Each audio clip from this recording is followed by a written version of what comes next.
Hello friends and welcome to VR classes 20। आज के the Hindu analysis में आप सभी का स्वागत है। 6 जून 2021 के इस न्यूज़ एनालिसिस में जो कि डेली करंट अफेयर्स हम आपके लिए लेकर के आते हैं। आप यदि चैनल पर नए हैं तो सब्सक्राइब कर लीजिए और यदि आपको वीडियो अच्छी लगे तो लाइक जरूर कर लीजिएगा। और आज है हमारा सुपर संडे और होगा हमारा साइंस टेक स्पेशल, तो बने रहिए वीडियो में और लास्ट तक जरूर देख लीजिएगा फॉर कंप्लीट डिटेल्स। तो चलिए स्टार्ट करते हैं आज का वीडियो।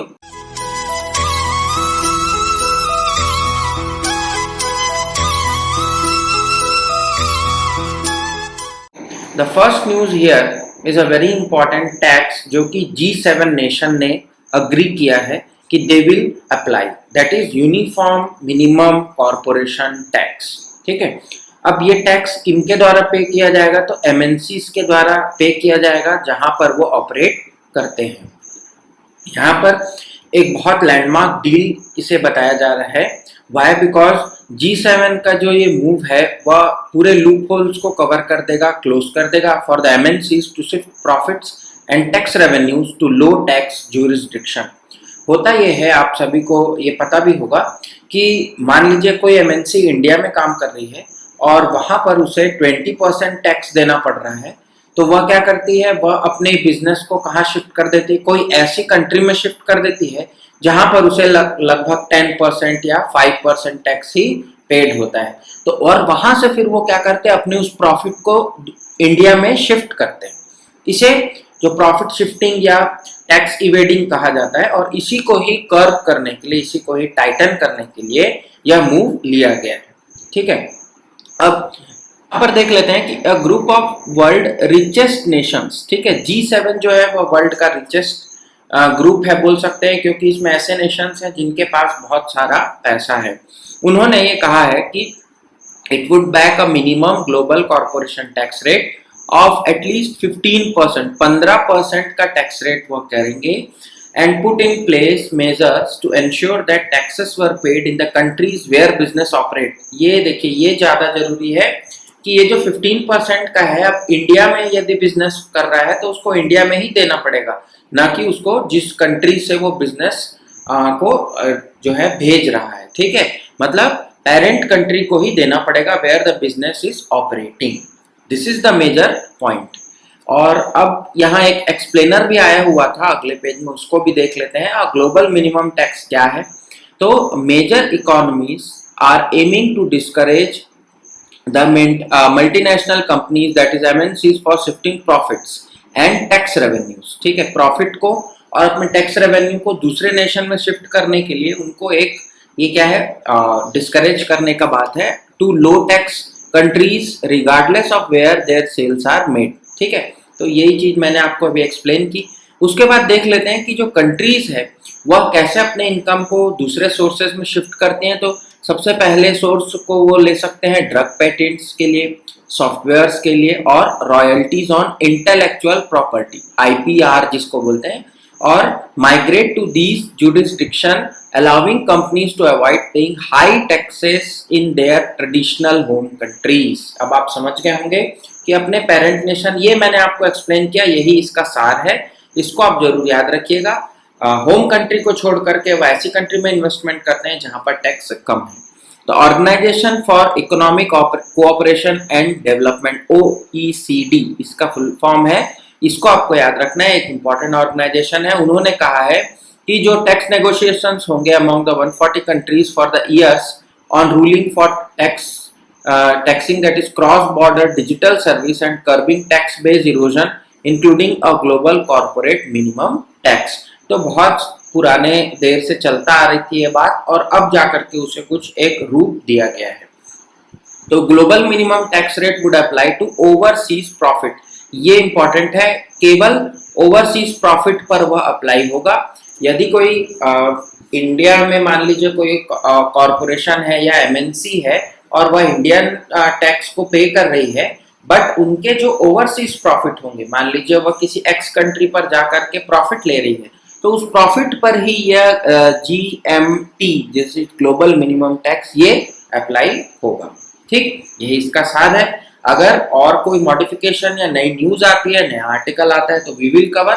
आपको याद रखना है ग्लोबल मिनिमम टैक्स। नेक्स्ट हम चलेंगे और साइंस टेक में थोड़ा सा हम चलेंगे, बीच में मैं आपको कुछ और न्यूज भी कराऊंगा। तो साइंस टेक में एक इम्पॉर्टेंट आया हुआ है ये article, that is human infection of H10N3 bird flu. देखिए बर्ड फ्लू जो होता है यह बहुत सुनी हुई बीमारी होगी, आपको पता ही है। बर्ड्स में खास करके जो हेन्स होते हैं, चिकन्स होते हैं, उनमें ये बीमारी होती है। तो बर्ड फ्लू का जो वायरस है दैट इज H10N3, अब उसका जो स्ट्रेन है वह चाइना में कंफर्म किया गया है to a 41 year old man, ठीक है। और उसका जो इन्फेक्शन है वह रेयर स्ट्रेन ऑफ वायरस है जो कि नॉर्मली पोल्ट्री को इन्फेक्ट करता है, लेकिन अब जो है उसका ह्यूमन इन्फेक्शन देखा गया है।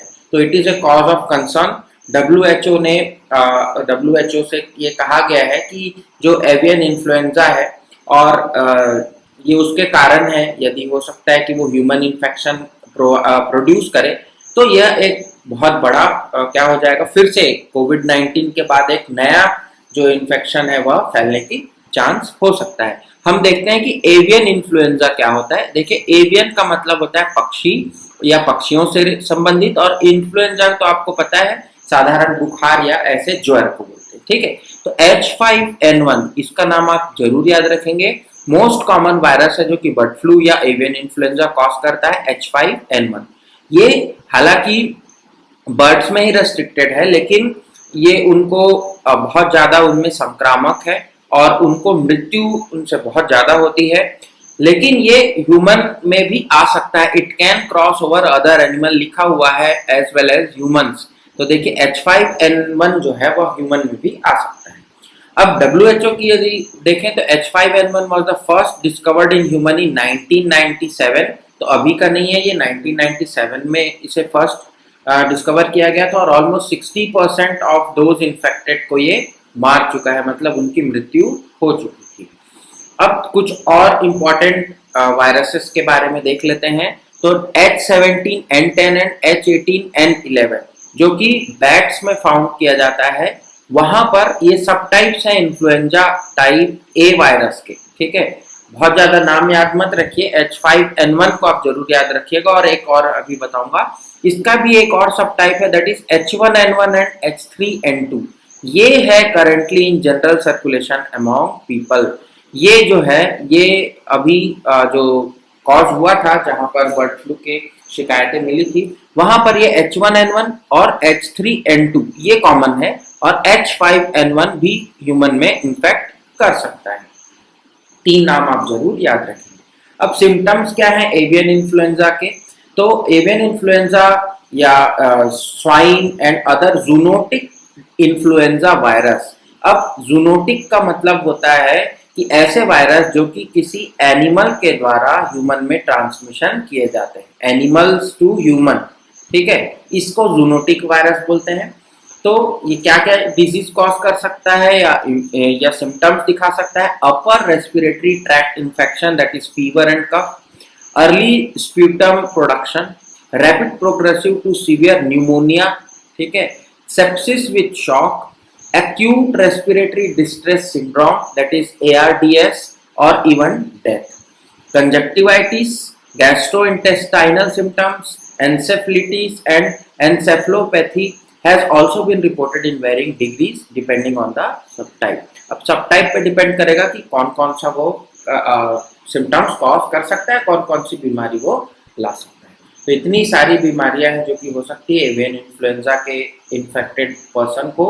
तो यहाँ पर बहुत ज़्यादा कंसर्न है, और यहाँ पर एक और जरूर सवाल उठाया गया है कि क्या अब हम एक एवियन इन्फ्लुएंजा पेंडेमिक की ओर बढ़ रहे हैं? तो जरूर ये कंसर्न होगा और WHO इस पर जरूर ध्यान देगी। आगे बढ़ते हैं हम next news. Next news is about soft news that is related with the software और you can say app that is Twitter. तो नाइजीरिया ने ट्विटर को सस्पेंड किया है इनडेफिनेटली, अनिश्चित काल तक। जो वहां के प्रेसिडेंट हैं, इनका फोटो आप देख सकते हैं, मुहम्मदू बुहारी। उनके जो ट्विटर अकाउंट है, उनको उसका जो ट्विटर अकाउंट था उनका, उसको ट्विटर ने क्या किया है, डिलीट कर दिया है। और अकाउंट डिलीशन के कारण वहां पर उन्हें क्या कर दिया गया है, ट्विटर को सस्पेंड कर दिया गया है। अब ये तो था ball by ball commentary news, यहाँ पर लिखी हुई है कि वहां के लोगों ने उसका विरोध किया and X Y Z, but वो इम्पोर्टेंट नहीं है हमारे लिए। नाइजीरिया और प्रेसिडेंट का नाम प्लस उसका लोकेशन। आगे देखेंगे एक और news, then we will go to the map. और यहाँ पर एक और न्यूज है that is related with Burkina Faso. बहुत ही नेबरिंग कंट्रीज है दोनों, नाइजीरिया और Burkina Faso, western African countries. मैं आपको आगे मैप में दिखाऊंगा। माली और नाइजर में भी यह हुआ था, बट 2015 के बाद यह सबसे डेडलीस्ट किल है जिसमें 114 लोगों को मार दिया गया by the Islamist jihadist you can से, ठीक है। और उनके जो अल-कायदा का नाम यहाँ पर जरूर सामने आ रहा है, ठीक है, और इस्लामिक स्टेट IS का भी नाम सामने आ रहा है। बट हमें यहाँ पर इम्पॉर्टेंट है कि बुर्किना फासो और माली नाइजर का लोकेशन, ठीक है। तो चलिए देखते हैं मैप में। और ये आपका अफ्रीका का मैप हो गया। यहाँ पर आप देखिए ये माली हो गया आपका, ये नाइजर हो गया, ठीक है, ये दोनों नेबरिंग कंट्रीज हो गए। Then comes your Burkina Faso, ये आपका जो है ये पूरा का पूरा बुर्किना फासो है, तो इससे भी ये मिलता है और नाइजर से भी मिला है। देन यहाँ पर आप देखिए छोटा सा एक कंट्री है टोगो नाइजर, और यहाँ पर है ये बेनिन। तो ये 3-4 कंट्रीज के नाम आपको याद रखना है, ठीक। Burkina Faso, Mali and niger ये तीनों नेबरिंग कंट्रीज हैं, और यहाँ पर उसका जो इन्फ्लुएंस है वह देखा गया है, ठीक है, बोको हरम और अल कायदा, sorry yes. Then we will talk about the next news, और next news article is about spinal cord injury। अगर कोई यंग एडल्ट को स्पाइनल कॉर्ड इंजुरी होती है तो वह रिकवरी वहां से नहीं कर पाता। से अगर वह कोई ऐसे एक्सीडेंटल केस आता है या फिर स्पोर्ट्स इंजुरी होती है, तो स्पाइनल कॉर्ड का जो सेल होता है या स्पाइनल कॉर्ड में जो नर्व्स सेल होते हैं, वह ऐसे जीन्स का कॉम्बिनेशन वहां नहीं मिल पाता कि वह जो इंजरी को हील कर पाए। तो यहाँ पर जो स्टडी या रिसर्च पब्लिश किया गया है, वहां पर जो उनके रिसर्चर हैं उनको एक चीज देखने को मिली कि एक जीन है जिनका नाम है KLF6NR5A2। ये जो दो जीन्स हैं या इनका कॉम्बिनेशन है, ये कॉम्बिनेशन बहुत ही छोटे बच्चे, इन्फेंट जिनको आप कहते हैं, ठीक है, जो जिनकी जन्म हुआ है और 1 हफ्ते तक, जन्म के 1 हफ्ते तक वो ये जो जीन्स है उनमें पाई जाती है। और यदि उस समय कोई इंजरी इनके स्पाइनल कॉर्ड में होती है तो वहां पर ये जीन्स क्या करते हैं, ये जीन्स वहां रिपेयर एंड मेंटेनेंस का काम करके वहां इस इंजरी को हील कर देती है। But researcher has found that कि अगर यंग में वह इंजरी होती है तो जो ये जीन का टाइप है यहाँ पर जो मेंशन्ड है वह वहां पर नहीं दिखता, जिसके कारण वह इंजरी पॉसिबल नहीं होती हीलिंग के। अब उनका जो रिसर्च था वह ये था कि क्या इसे आर्टिफिशियली हम ला सकते हैं, मैन्युफैक्चर कर सकते हैं, और क्या कुछ इसके बारे में किया जा सकता है। तो that is other point of research. तो वहां पर आपको देखना पड़ेगा यदि और कोई आर्टिकल आता है तो। देन आपको यहाँ ये नाम है वो बहुत इंपॉर्टेंट है, KLF6। ये कभी कभी सीधे सीधे पूछ लेता है कि KLF6 रिलेटेड टू विच। इसमें खास करके आपको डिफेंस के नाम जरूर दे देंगे, रॉकेट का नाम है या फिर जीन का नाम है, इस टाइप का आपको एक बना सकता है यूपीएससी, कभी कभी ऐसे भी क्वेश्चन फ्रेम करती है। नेक्स्ट हम बात करेंगे अनदर न्यूज की, और साइंस टेक में ही आया हुआ था, टर्बुलेंट सिस्टम्स, जो कि रॉकेट्स में आप देखते होंगे। और यहाँ पर एक नाम दिया है बोस आइंस्टीन कंडेंसेशन। तो यहाँ ये जो आर्टिकल है खास करके जो एविएशन सेक्टर है या एरोनॉटिकल सेक्टर है वहां से लिया गया है। अपोलो रॉकेट का जो फेलियर हुआ था उसको यहाँ एक्सप्लेन किया गया है। बट मैं आपको इंसिस्ट करूंगा कि यदि आप यूपीएससी के एस्पिरेंट नहीं है तो आप इसको बिल्कुल भी मत पढ़िएगा, because this is not relevant to you. और यूपीएससी वाले भी बहुत ज्यादा टेक्निकल टर्म्स यहाँ दिए हुए हैं, और एक सिंपल आर्टिकल तो मैं नहीं कहूंगा इसे, the most technical article of the day. तो आप एक रीडिंग जरूर कर लीजिएगा यहाँ पर। फिर भी यदि आपको कोई डाउट होता है तो आप गूगल सर्च कर सकते हैं। Next news is about the BRICS. Again यहाँ ब्रिक्स पर एक आर्टिकल आया हुआ है और ब्रिक्स को हमने देखा कि इंडिया जो है वह इस बार ब्रिक्स समिट को होस्ट करने वाला है। तो इसके लिए ब्रिक्स को पढ़ना बहुत इंपॉर्टेंट है। इस बार जरूर यहाँ से क्वेश्चन आपको आएंगे, चाहे वह वनडे एग्जाम हो चाहे आपका यूपीएससी हो। तो ब्रिक्स के लिए हमने हमारी जो चैनल है उसके प्लेलिस्ट पे मेंस पेपर 7 में हमने ये एक्सप्लेन किया हुआ है ब्रिक्स को। तो आप जरूर जा करके देख लीजिएगा ब्रिक्स क्या है, कैसे उसे बनाया गया, कब कब कौन कौन ज्वाइन हुए, उनका एम क्या है, उनका मोटो क्या है, और भी डिटेल्स में है आपको ये वीडियो। तो ये जरूर आप देख लीजिएगा ब्रिक्स पर ये वीडियो हमारी। और अगर आपको और भी ऑर्गेनाइजेशन जैसे एडीबी के बारे में देखना है या फिर आसियान के बारे में देखना है तो सारी वीडियोस आपको यहाँ मिल जाएंगी। मेंस पेपर 7 की प्लेलिस्ट में आप जरूर देख लीजिएगा। तो आज के इस न्यूज एनालिसिस में इतना है। नेक्स्ट डे हम जरूर मिलेंगे अगले न्यूज एनालिसिस पर। तब तक के लिए आप पढ़ते रहिए। मैं पेपर आपके लिए पोस्ट कर देता हूँ पीडीएफ, जो कि हमारे टेलीग्राम चैनल पर आता है। और वंस अगेन यदि आप चैनल पर नए हैं तो सब्सक्राइब कर लीजिए, और यदि वीडियो अच्छी लगे तो लाइक जरूर कर दीजिएगा। आप लोग के लाइक्स नहीं आ रहे हैं, प्लीज वीडियो देखने पर लाइक जरूर कर दीजिएगा। So that's all for today. Stay healthy, stay safe. Thank you very much.